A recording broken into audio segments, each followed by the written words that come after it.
Hello two family, કેમ છો બધાને? જય માતાજી, બાપા સીતારામ. તો રોંઢાના 5 વાગી ગયા છે અને પાણી પાવાનું ચાલુ કરી દીધું છે. તો હાલો આપણે જોઈશ એમાં પાણી વાળે છે અને શું વાવ્યું છે આજે. હમણાં તો નકરું વાવવાનું જ કામ ચાલુ છે, પાવાનું ને વાવવાનું, પાવાનું ને વાવવાનું. તો જુઓ અહીંયાથી પાણી આવે છે, ધોરિયો નાખી દીધો છે અને શું વાવ્યું છે હું તમને બતાવું. અને પાણી પણ વાળીએ છીએ. તો હાલો જો આમાં વાવી દીધી છે ઝાર અને પાણી ચાલુ થઈ ગયું છે. તો તમે જોઈ શકો છો, જો ઝાર વાવી દીધી છે અમે અને પાણી પણ ચાલુ કરી દીધું છે. 3 વાગે ઝાર વાવી છે અને પાણી ચાલુ થઈ ગયું છે. તો મારો ભૂરિયો જો કામ કરે છે.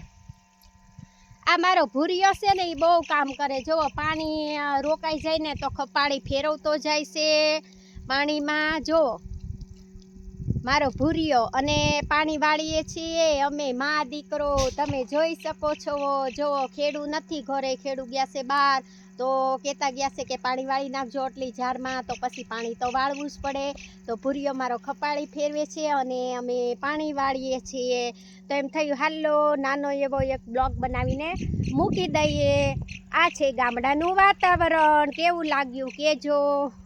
તો બધાને જાજા કરીને જય માતાજી, બાપા સીતારામ. રોંઢાના 5 વાગી ગયા છે અને મોટર ચાલુ છે, લાઇટ છે ફૂલ.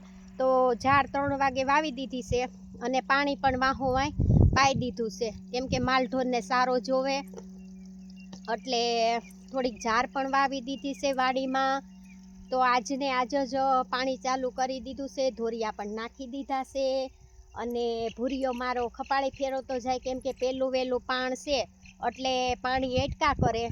તો એમ થયું કે હાલો પાણી વાળી નાખી ઝારમાં. તો જો આમાં વાવી દીધી છે ઝાર અને હજી આપણે ડુંગળી વાવવાની બાકી છે, કાંજી વાવવાની છે, બી વાવવાનું છે, એ ઓલી બાજુ વાવશે.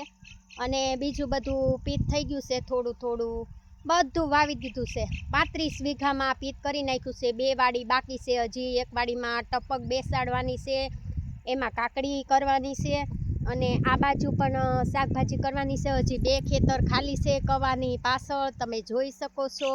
અને આ પડુમાં અમે વાવી દીધી છે ઝાર અને આ આટલું માલનું ઘાસ છે એ વાટતા જાય છે. તો એમ થયું હાલો નાનો એવો એક વિડીયો બનાવીને મૂકી દઈએ. તો ગમે તો લાઈક કોમેન્ટ કરજો, ગામડાવાળાને સપોર્ટ કરજો. અને મારો ભૂરિયો પણ વયો ગયો. જો ભૂરિયો તો ક્યાં ઠેઠ પગી ગયો પાણી વાળતા વાળતા, મને એકલી અહીંયા મૂકીને. તો હાલો નાકું ભરાવા આવ્યું છે. તો એમ થયું નાને એક બ્લોગ બનાવી નાખીએ, પછી નાકું વાળી લઈ. જો પાણી થઈ ગયું છે ચાલુ ઝારમાં. તો કેટલા 4-5 પાટિયા પીધા છે હજી અને આમાં જાય છે પાણી. તો કેમ કે પહેલું વહેલું પાણ છે એટલે થોડીક વાર લાગે પાણી જાતા, કેમ કે બધું રીઝતા વાર લાગે. તો એમ થયું હાલો એક નાનો એવો બ્લોગ બનાવીને મૂકી દઈએ. આપણે એક પાટિયું પીવે ને ત્યાં જુઓ સામે પાણી પોગ્યું છે, હજી પૂરું પાણી પોગ્યું નથી. હજી તો 10-65 મિનિટ વહી જાય પાણી પોગતા, ત્યાં તો મારે વિડીયો સરસનો બની જાય. તો એમ થયું હાલો બનાવી નાખીએ. અને જો પાણી જાય છે ઝારમાં, પાણી પાવાનું ચાલુ કરી દીધું છે. કેવું સરસનું પાણી જાય છે અને વાગી ગયા છે રોંઢાના 5 અને આ છે શિયાળો. તો હમણાં દિવસ વહેલો આથમી જશે.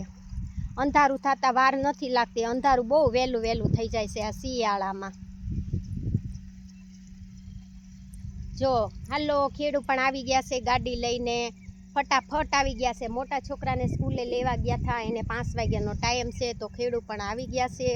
તો હવે આપણે રજા પાણી વાળવાની. 3-4 પાટિયા પાયા છે, ત્યાં ખેડૂ આવી ગયા છે. હવે ખેડૂ પાણી પાસે જો આટલા પાટિયા પી ગયા છે અને આ પાટિયામાં પાણી હજી જાય છે.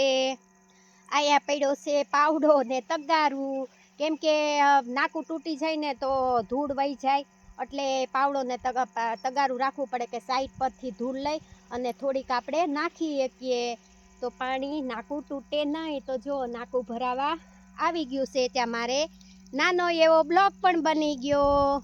જો એટલે પોઈ ગયું છે. હજી 2-3 મિનિટ વહી જાય પાણી પોગતા હજી 2-3 મિનિટ તો થઈ જાહે, ત્યાં પાટિયું ભરાઈ જાહે. જો પાણી જાય છે, પેલું વેલું પાણી જતા વાર લાગે, બીજા પાણી ન વાર લાગે, કેમ કે અટકતું પાણી જાય. હજી ઝાડ વાવી જ છે આજે, એટલે તો બધાયને જાજા કરીને જય માતાજી, બાપા સીતારામ, બાપા સીતારામ. વિડીયો ગમે તો લાઈક કોમેન્ટ કરજો. આવજો બધા વાડીએ મહેમાન બનવા બેનના ઘરે. જય માતાજી, બાપા સીતારામ, બાપા સીતારામ જાજા કરીને.